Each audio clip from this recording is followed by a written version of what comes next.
Mga new batch for this year. Tama ba? New batch. Yes. Konti na.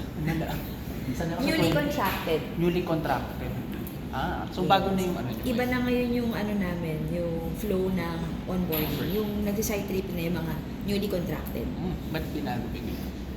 Para mas mas thorough dapat yung training sa kanila. Okay.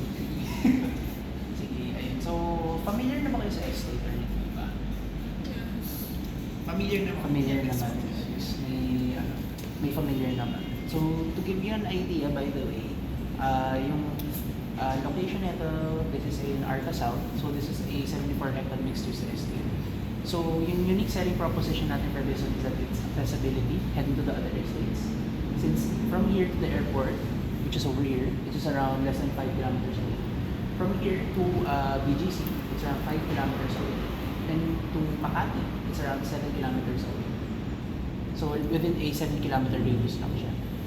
Then yung other major infrastructure projects na this will really affect would be number 1, yung Integrated Terminal Exchange or yung ITX. So this is somewhat similar to One Ayala in Makati. This is around more or less 5 hectares in size. And right in front of it, we have, or we'll be having also, yung NSCR or North-South Commuter Railway, then yung Mega Manila Subway Station. So yung areas that it's gonna be, part of that will be from, all the way from Bulacan up until Calamba, Laguna, for the two infrastructures. Bulacan to Calamba. So combination na yun for, yes. So combination na siya for the subway station and the North-South Commuter Railway. Then, on the next portion, we have here, currently is Sunshine Mall, but tapos na yung lease naman December. So, it's gonna be converted into a regional mall. So, somewhat similar to Grand and Landmark. And so, 3 malls tayo actually. Yung sa may ITX, parang somewhat similar to Market. Yung vibe and crowd niya. Dito, Glorieta naman. Then, lastly, we have yung Lifestyle Mall. So, before going here, I wanna highlight also, meron tayong parang Terminal Express here. So this is gonna be dedicated only for the UV Express drivers sa area, itong corner na to. Yes. While for the public and provincial buses, they're only allowed up until here. Sa ITC. Sa ITX. Yung parang One Ayala po. Yes. Yung parang intermodal system. Yes, May correct. pagka-similar sa Market. Somewhat similar to Market. Then over here, dito naman yung terminal. So lahat ng mga public transports until umigil lang. Then we have what we call yung parang Arca South na electric bus. So umikot siya within the estate. Meron din siya dito. Parang similar to BGC. Yeah. So going back again to the Lifestyle Mall. So this opened officially yung first phase ng February 13. I think may mga nakita ng mga articles online. Mixed reviews. Ayan. Alam niyo naman kung bakit. Ayan. Basta naisip niyo na yun. So, pero surprisingly, for this year, I read an article. There were more or less around 200,000 visitors nung opening week alone. Which is, siya yung pinakamarami this year. So, which is a positive sign siya. Pati kung check niyo yung mga merchants natin, may parang 360 na confirm. Pati magaganda yung mga merchants na so far. For me, basically. Pero mga may Starbucks, Pasha Tokyo, so mga high-end. Yung crowd lang talaga is, ano lang naman. Hopefully makapag-pick up naman since they are pegging na high-end na somewhat similar to Villa once it's finished. And so yung first phase nag-open na, then sa Seda Hotel gave it another 2 to 3 years siguro. Connected siya. 3 years ang Seda Hotel. Yes. And 2 to 3 years hopefully maging open. Then we also have here corporate office. So yung corporate office. BPO. Yes. Open na din siya. Then, yung other phases ng mall, we have 3 remaining, hopefully mga 1 to 2 years from now. Ano po pangalan na ito corporate offices? Walang mention pero Arca South Corporate Center. Then, sa likod ng Seda Hotel, we have Simanta Corporate Center. Then, over here, right behind the last building of Arbor Lanes, which is Olive, we have 56 Central with the HE Properties. Then, over here, we have Bamberton Center, then 56 Central, may Savia Financial Center. By Arca Land. So they bought the land, care of KLN. Then also by the way, yung Skyway off-ramp natin would be over here, yung off-ramp or heading inside ng estate dito. Saan po? Dito. Hindi lang updated yung skill model. But So may Pag ano, sa side, saan ang sa side exit ng niya? mall. Yung exit or sige. heading outside, dito siya. Sa portion na to. Oh, okay.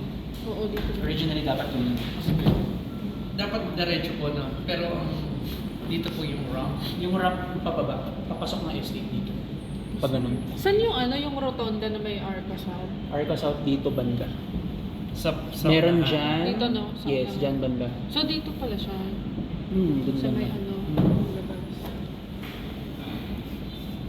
Then also, we have si Healthway Corporate Healthway, si Healthway Cancer Care Institute Hospital. So this is the first one in the Philippines wherein they are mainly catering to cancer patients. But they also offer other basic services, mga x-rays, emergencies, mammograms.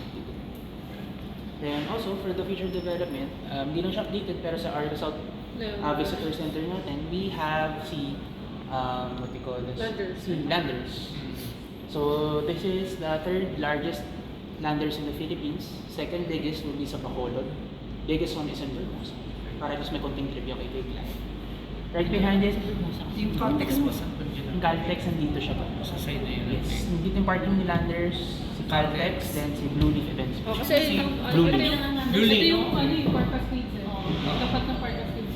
Yung Alvea project.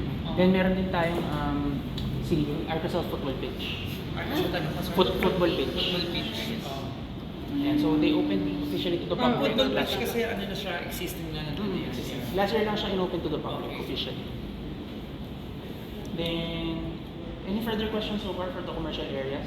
Yung kaya mo, Yes, Yes, February February 13. 13. Ay, sabi ko sa updated ako. Makikinig. February 13. Any further questions so far? Wala na po, sir. Everything clear naman from Yes, yes. Sige, ayun. Si Sunshine Mall, by the way, natapos na yung lease yun noong December. Kung hindi pa kayo nakapunta dyan before, para siyang Green Hills ng early 2000s. Yung lease. Okay. And then, I'm proud to say, yung Natapos na yung contract niya. natapos na December, yes. So, Tapos possible yung, na maging siyang landmark or Glorieta in yes, the tapos future. yung naging favorite na store ko na nalaman ko lang a few years back. Pero Baker's Fair na Hopia. Ano yun? Baker's Fair na Hopia. Oh, Favorite ko siya. oh, favorite ko din yun. Chinese. Ayan, kung gusto nyo tamaan, meron dito. Meron dito. Kung sakali. Ayala Malls. The other day ko na siya nakita, nandito. Sir, no, by the way, ano, ube or munggo? Monggo. Oh, okay. Nung sa Insitan nila yung lasa, pero sa Baker's Fair, Masarap masarap. talaga lasa. Ano ka mainit? Tama yung photo. Lalabang mainit. Ube masarap din naman, pero yung nostalgic pa rin si Monggo. Munggo. Pwede Popular pwede classic. kaya tayo bumaba saglit na ano. Sir, ito yung gawing seafair mo. Si Fair going here. This is the Sir, pwede kami, pwede mo tayo. Anong open sa ano, Ayala Malls? Yung mga resto lang. This is, resto pa lang. Sa next Starbucks, may matcha Tokyo. But Shake. mostly resto pa lang yung Yes, roasted lang sasabihin ko. Pero more on coffee shops, mga restaurants din. Restaurant. May mga food trucks din eh. Pero not sure lang kung open na siya ng by lunch. Sir, next gusto po. This is the Skyway. Skyway, yes. Going to the south. South. Like, ito yung papunta sa atin sa Santa Rosa. This way is going to the north, which is Kalayaan. Pasay to actually. Quezon City. QC. C5. Dito ang QC. QC pa ganun. Balik pa C5 to. Ito C5. Pa ganun. Then, Skyway na si Babaw, SLEX sa ilalim. Then, e-service room. Nasa, E-service room going to Taguig.